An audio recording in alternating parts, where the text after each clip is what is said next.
Merci au CAUE de nous associer à ce moment, à cette conversation. Pardon. Donc nous avons le rôle, Tony et moi, aujourd'hui de grands témoins.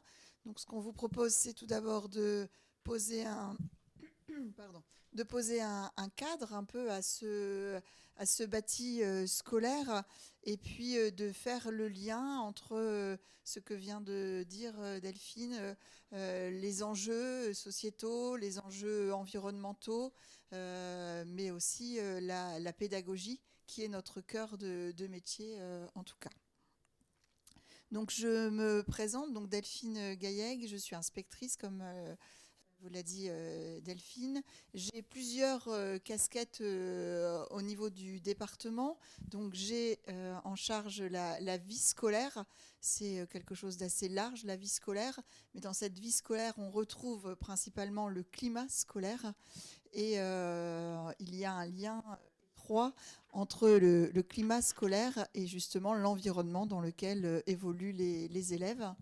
J'ai aussi d'autres missions, donc je suis référente instruction en famille, donc là pour le coup assez éloignée du bâti scolaire puisque c'est les familles qui décident qui veulent pour leurs enfants un autre mode d'éducation. J'ai aussi, là on refait une passerelle avec le bâti, un rôle sur le CNR, donc tous les projets dont vous avez peut-être entendu parler de l'école Faisons-la ensemble. Et là, souvent, on a eu des projets qui étaient en lien, en tout cas, avec l'espace occupé. Et ensuite, j'ai la mission départementale pour le numérique éducatif pour le département. Et là aussi, on est sur un nouvel enjeu. Il date de quelques années, mais c'est vrai qu'aujourd'hui, le numérique est pensé autrement pour être intégré dans les écoles. Pour me présenter aussi rapidement, vous voyez ces titres à rallonge, mais qui sont en fait très simples, qui nous donnent des missions passionnantes dans le département et dans l'académie, en tout cas de Lille. Donc référent à la fois académique sur le contrôle des établissements privés sous contrat, c'est quelque chose dont on parle beaucoup, qui est très actuel et qui se renforce dans ces missions. Référent également là plutôt départemental sur la question des établissements privés hors contrat, donc assez complémentaire. Et puis une mission qui sort du contrôle, mais qui est davantage sur l'évaluation des établissements. C'est un processus qu'on développe. Donc tout établissement, qu'il soit du premier degré, du second degré, qu'il soit privé ou public, est amené à se questionner dans une démarche d'auto-évaluation qui est confrontée à un processus d'évaluation externe. Tout ça dans une démarche vraiment d'amélioration de la qualité du service public rendu d'éducation. Et dans ces thématiques à la fois de contrôle et d'évaluation, on vient questionner forcément la question du bâti scolaire, du climat scolaire et de tous ces impacts-là. Donc on est très complémentaires sur nos missions. Et puis l'école, c'est forcément aussi un lieu de partage des valeurs républicaines. Donc j'ai cette mission départementale avec une autre collègue, Marie Yessad, à mission départementale, valeurs de la République et citoyenneté. Voilà, pour poser un peu nos missions, nos champs de compétences. Alors la question qui va nous amener ici aujourd'hui en tant que témoin, c'est vraiment cette question autour de la réflexion, autour du bâti scolaire, de son évolution, pour prendre en compte les défis sociétaux et puis les nouveaux défis structurels de l'école. On l'avait intitulé comme ça au départ du diaporama en se disant c'est comment repenser finalement le bâti scolaire à l'un des grands défis sociétaux et pour le dire tout simplement pour mieux apprendre comment on peut dessiner une école plus sûre, plus verte, plus ouverte, favorisant l'inclusion et le bien-être de tous. L'enjeu qui nous amène, c'est qu'on est dans le département, et ce sera reprécisé, mais surtout en France, on est sur un enjeu de taille avec 13 millions d'usagers de l'école, plus de 63 000 lieux dédiés aux enseignements. On partage des valeurs de la République, de ce socle républicain. Et puis cet enjeu de taille, finalement, c'est celui de l'accès, de l'éducation, de l'accès pour tous au savoir. C'est un enjeu qui concerne l'éducation nationale, qui a souvent été recentrée sur elle-même, mais aujourd'hui, tout l'enjeu, c'est d'ouvrir et ce partage avec les collectivités territoriales de cette compétence et l'ensemble d'autres acteurs. Depuis le XXIe siècle, on a des enjeux qui ont fortement évolué avec des préoccupations nouvelles. Et ces préoccupations, finalement, c'est celle des pratiques pédagogiques qui évoluent au service de tous. On est dans une école inclusive qui accueille tous les élèves, ce qui n'a pas toujours été le cas par le passé. Des enjeux autour de la santé dont on parle beaucoup, la santé physique, santé mentale, l'hygiène, la sécurité, mais également toutes les questions de transition écologique et d'inclusion scolaire. Tout ceci, c'est chercher aussi à s'ouvrir sur son écosystème, à s'ancrer dans les territoires. Donc Tony faisait un état du nombre des 63 000 écoles sur le territoire de la France, mais pour le département du Nord, c'est 1550 écoles publiques, environ 240 écoles privées, et ce qui représente des usagers, les élèves, les premiers concernés. On a une population de 258 325 élèves environ, pour 14 000 enseignants qui fréquentent aussi ces écoles. Donc ces espaces qui sont partagés par les élèves, les enseignants, mais aussi les familles et les partenaires qui constituent la communauté éducative, ces espaces deviennent des lieux de plus en plus ouverts sur le territoire. Et donc, pour répondre à cette nouvelle qualification de lieu, il existe un guide sur lequel on s'est appuyé pour faire notre présentation, et vous aurez vous aurez en bibliographie les titres et les références. Mais ce guide du bâti scolaire nous propose 5 entrées, et nous vous proposons de s'appuyer sur ces 5 entrées-là. La première qui est des espaces pour apprendre et enseigner. La seconde, des écoles favorisant le bien-être de tous. Aujourd'hui, une grande attention est portée à la santé mentale, et donc ça en fait notamment partie. Des espaces scolaires sains et sûrs, on ne peut pas oublier la sécurité. Des écoles écologiques aussi, on parlait tout à l'heure de transition écologique, c'est aussi un élément important. Et ces 4 entrées, on va dire, elles convergent vers un but commun, ce qui est un ancrage et une ouverture sur le territoire. Donc pour commencer sur cette première entrée, des espaces pour apprendre et enseigner, effectivement, qui dit école dit en premier lieu pédagogie. Et nous avons une évolution dans le temps des pratiques pédagogiques, des gestes professionnels. Vous avez, tout à l'heure, on échangeait préalablement, et on disait, ah oui, on entend beaucoup parler maintenant d'écoles flexibles ou de classes flexibles. C'est attaché à des nouvelles pédagogies. Alors attention, quand on dit nouvelle pédagogie, c'est pas forcément des effets de mode avec des pédagogies qui resteront très peu de temps. Là, on est quand même sur des pédagogies adossées à des recherches, qui font évoluer ce que l'on attend de l'école, donc les résultats scolaires.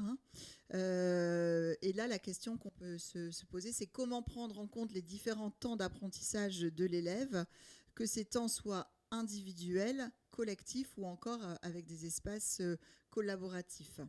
On a des leviers, on a identifié des leviers pour le bâti pour répondre à cette problématique. Favoriser les différents temps d'apprentissage par cette pluralité de pratiques pédagogiques et d'anticiper et d'avoir un regard justement attentif sur ces lieux pour qu'ils aient une polyfonctionnalité, une flexibilité. Par exemple, on a des cours. Si vous avez eu l'occasion de rencontrer des personnels d'école, on a des pédagogies qui utilisent les couloirs, qui utilisent une salle de motricité, devient aussi un lieu de pédagogie participative. Je disais tout à l'heure aussi que j'avais une casquette numérique. L'usage du numérique aussi a un impact sur les pratiques pédagogiques. Et donc l'idée, c'est de faire des espaces scolaires un support pédagogique. Alors on s'est dit que dans cette présentation, on allait vous montrer ces leviers qu'on pouvait investir et puis qu'on allait mettre ça en questionnement. C'était un peu le rôle qu'on avait perçu de témoin aujourd'hui. Euh, Cette première entrée nous montre que l'école, finalement, a été pensée longtemps comme un bâtiment qui était stable, qui était permanent. Aujourd'hui, c'est vraiment un espace qui doit devenir un organisme vivant, capable de s'adapter à l'ensemble des transitions. Comment on peut penser les espaces intérieurs, les espaces extérieurs pour répondre aux besoins des élèves, des usagers de l'école. Comment on peut anticiper la place du numérique, la question notamment des équipements. Comment on peut penser la modularité des espaces pour prendre en compte les évolutions sociétales. On parle de baisse démographique énormément partout en France, particulièrement dans notre département. On peut prendre aussi dans certaines localités des hausses d'effectifs qui peuvent varier d'une année sur l'autre, voilà, selon les secteurs. On a des pratiques pédagogiques qui vont influencer ces espaces. Donc comment on peut vraiment penser à voilà, ces espaces de manière très modulaire pour prendre en compte l'ensemble des besoins de l'école et des autres usagers. Et puis finalement, comment on favorise ces transitions entre les différents espaces. Entrer dans un espace d'apprentissage, c'est aussi cheminer vers comment on peut mettre les élèves, placer les élèves dans les meilleures conditions d'apprentissage pour, au moment où j'entre dans cet espace, je suis disponible, je suis prêt pour apprendre et acquérir des savoirs. Donc c'est repenser tous ces espaces à la fois de classe, d'autres choses, et puis ces espaces de transition et de circulation dans les établissements. Une deuxième entrée, puisqu'on avait ce principe de 5 entrées, c'est celle finalement des écoles qui favorisent le bien-être de tous. On parle beaucoup, on insiste très souvent sur cette santé mentale, sur la question du climat scolaire qui est essentiel aujourd'hui. Aujourd'hui, c'est cette certitude que nous avons acquise, que ce bien-être à l'école est forcément corrélé à l'épanouissement personnel et à la réussite scolaire. Les trois vont ensemble, c'est vraiment voilà, un triptyque qu'il nous faut absolument viser. Et puis on a identifié, en lien avec ce bâti scolaire, deux grands enjeux qu'on vous présente ici.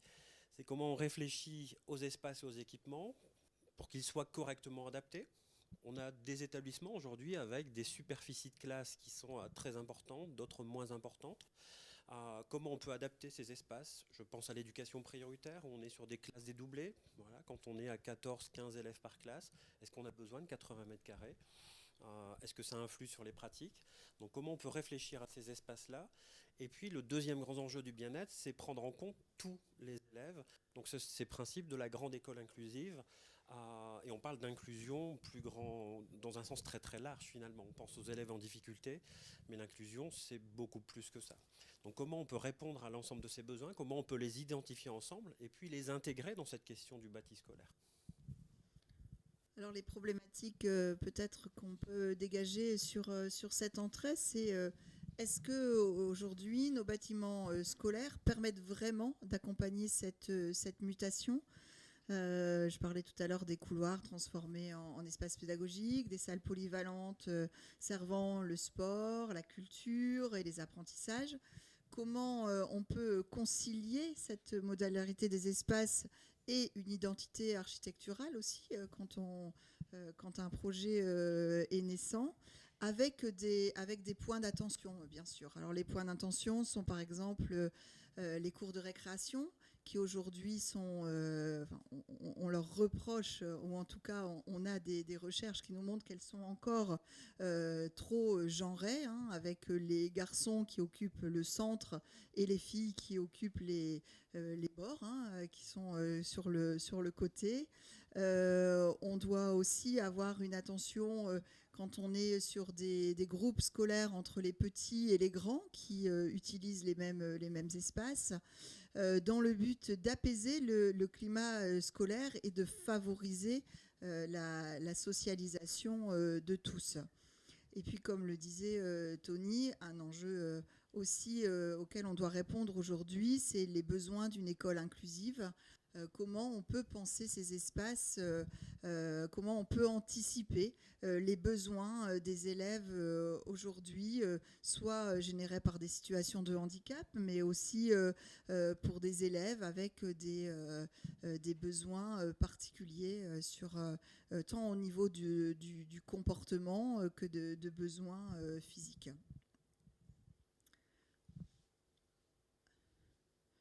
La troisième entrée qui fait lien avec cette notion de bien-être, c'est des espaces scolaires sains et sûrs. Parce que pour aussi donner ce bien-être à l'école, on a besoin que les enfants se sentent en sécurité et on a besoin aussi que les personnels se sentent en sécurité.